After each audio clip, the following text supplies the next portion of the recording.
Hello, my name is Brian Cushing. I'm the Executive Director of the Shelby County, Kentucky Historical Society. And some of the most important work that we do here at the Historical Society is preserving items from the past. And we have a little bit of everything spanning the whole several thousand years. There have been people living in what we know now as Shelby County, all contributed by members of our community who wanted to see them collected and preserved so that future generations can benefit from them also. One of the more interesting items that I've found in our collection is this notebook.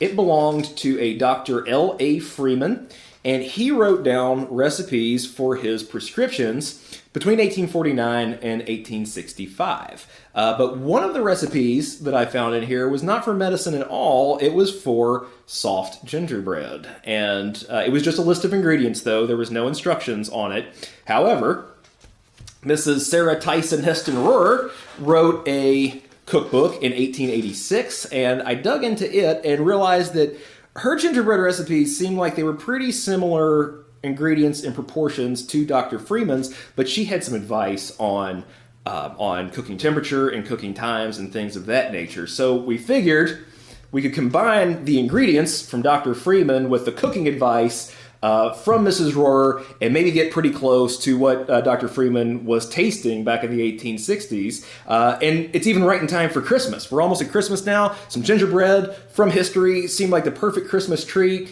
but we've got a problem. We don't have a historical kitchen here at the Shelby County Historical Society. Truth be told, we don't have a kitchen at all at the Shelby County Historical Society, but one county over is Oldham County, and they have an excellent historical society also, and they have a really neat reconstructed historic kitchen. So I got in touch with their executive director, Nancy Tice, their assistant director, Amy Mitchell, asked if maybe we could team up on this, and they said come on over. We could use their kitchen and put this to the test. So let's head on out. Come with me. We are going to the Oldham County Historical Society to see how this gingerbread might turn out.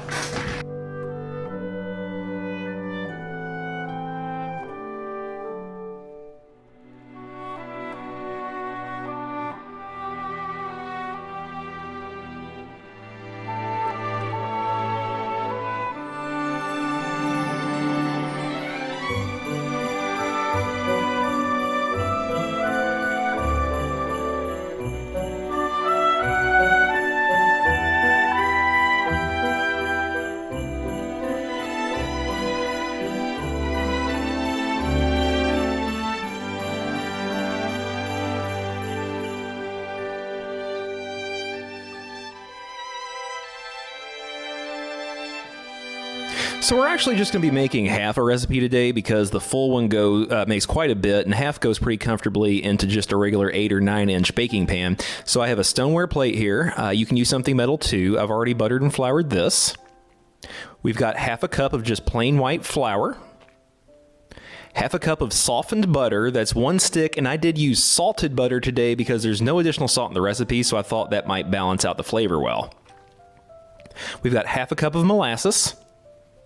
Half a cup of milk. It actually calls for sour milk, but I'm just using plain whole milk. 1 egg beaten. Half a tablespoon of ginger. Half a teaspoon of cinnamon. Half a teaspoon of baking soda. And between 2 and 2.5 cups plain white all-purpose flour, however much makes it into a nice batter. The first thing we're going to do is take our sugar, put that in the bowl with the butter. It's not too cold out today, but the butter is a little solid. This will fix that.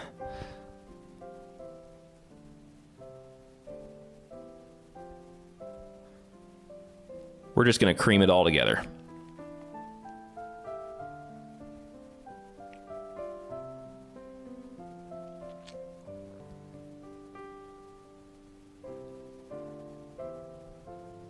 That looks pretty good. We'll take our molasses.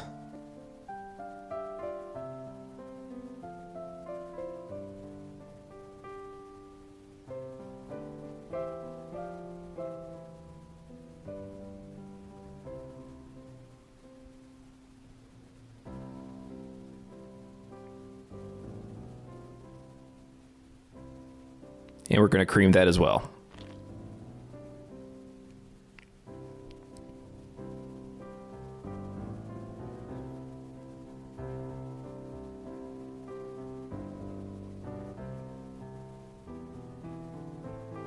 Next, we'll add our milk.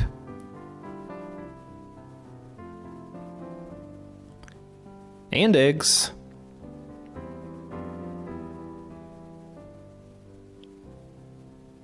And use our bigger spoon here to just kind of fold all that together.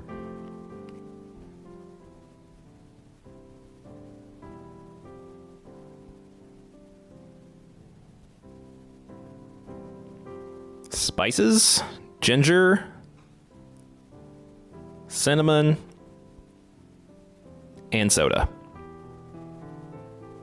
Get that all nice and combined.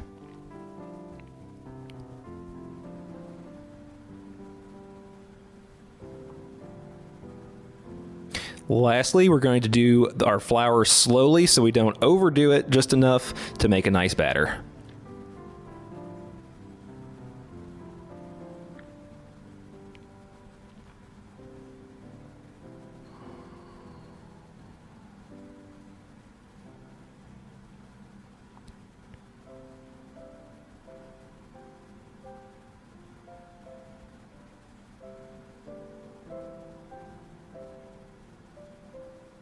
I'm thinking we might not want to do any more than that.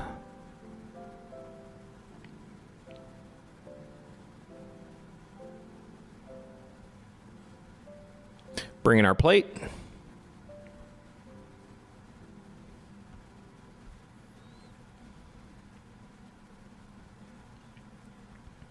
There we have it, ready to go in. I've had this Dutch oven heating over the fire while we've been working. If you're making this at home, you probably want to bake it at 350 degrees, but we'll be using coals from the fire.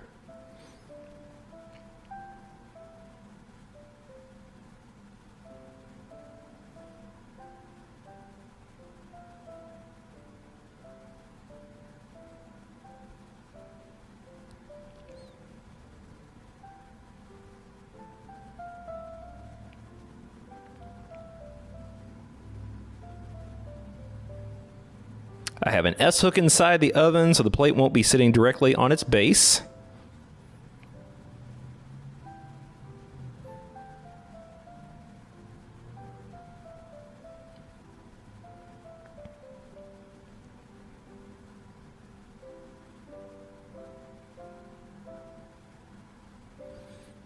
And now we'll add some coals to the top, but not too much. We're going for a moderate heat.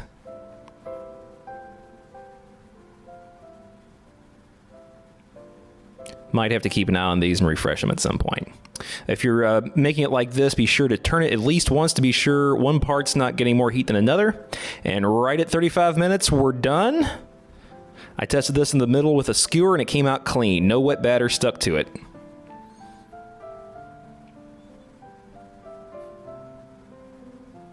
And lastly, I'm going to turn it out onto a rack to cool for at least half an hour.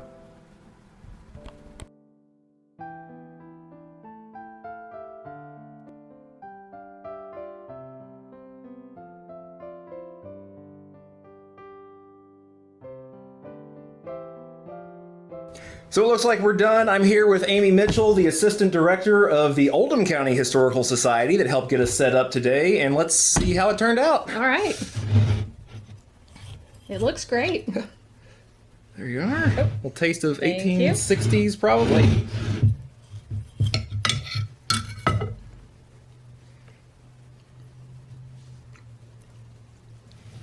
It's definitely moist. That is very moist.